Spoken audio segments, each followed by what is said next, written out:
La tradition médiévale, qui est un moment important dans la pensée musulmane, a traduit le Coran dans le langage de l'époque.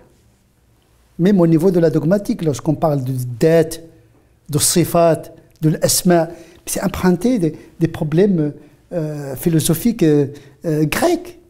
Al-mukhalafatu lil hawadith, la dissimilitude par rapport aux accidents.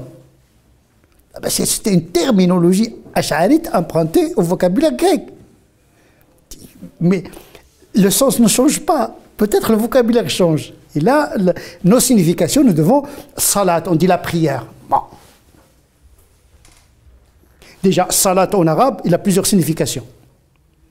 Dua, etc., etc. En vérité, il ne faut pas se fixer sur les mots. Moi, j'adopte ce que j'appelle la théologie proximale, sémantique et proximale. Il faut partager le même vocabulaire avec des significations différentes. Mais si vous venez avec un vocabulaire différent, vous ne pouvez pas entrer en dialogue avec la culture en question. Emprunter le même canot, les mêmes canaux communicationnels avec des significations et des définitions particulières. Donc on réduit les distances, une proximité culturelle avec une distance significative au niveau des concepts. Déjà, dire Dieu, Dieu c'est Jésus dans la tradition occidentale. Dieu c'est Jésus, oui. Quand un chrétien dit Dieu, il pense à Jésus qui est l'incarnation. Le Seigneur, le Sauveur. Dieu lui-même qui vient de Zeus, les chrétiens eux-mêmes, ils ont traduit, etc. Donc il y a une circulation des vocables, mais avec des significations différentes. Allah, ça existait déjà chez les polythéistes. Il n'a pas dit non, non, on va changer de nom de créateur, on va inventer, etc. Non, l'islam il procède par continuité, proximité sémantique, avec une distanciation au niveau des sens. Le pèlerinage, à la Mecque, les polythéistes faisaient le même pèlerinage. On l'a débarrassé du polythéisme, on a conservé la forme. Donc, le génie de l'islam, c'est qu'il est presque syncrétique, œcuménique, ça veut dire il ratisse large. Il ratisse large.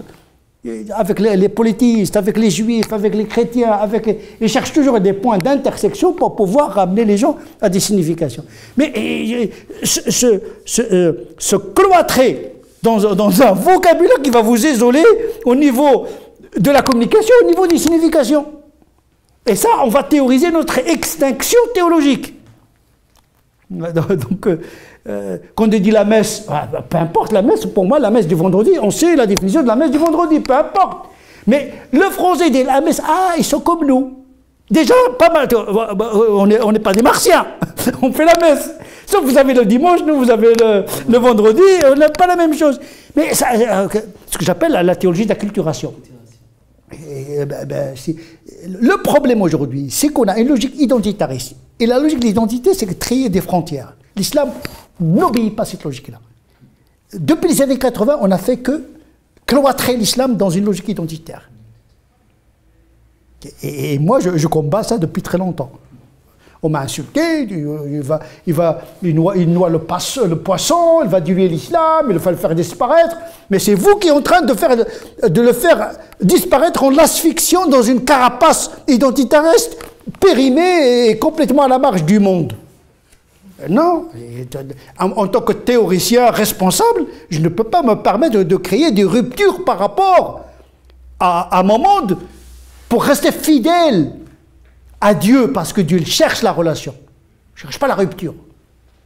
Toute pensée qui va dans le sens de la rupture, elle est étrangère au projet de Dieu.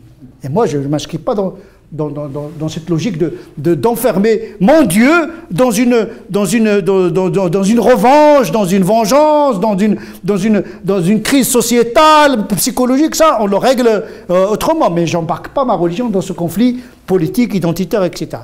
Le religieux, il doit être fidèle au vouloir de Dieu. Rabbul Alamin, Dieu du monde.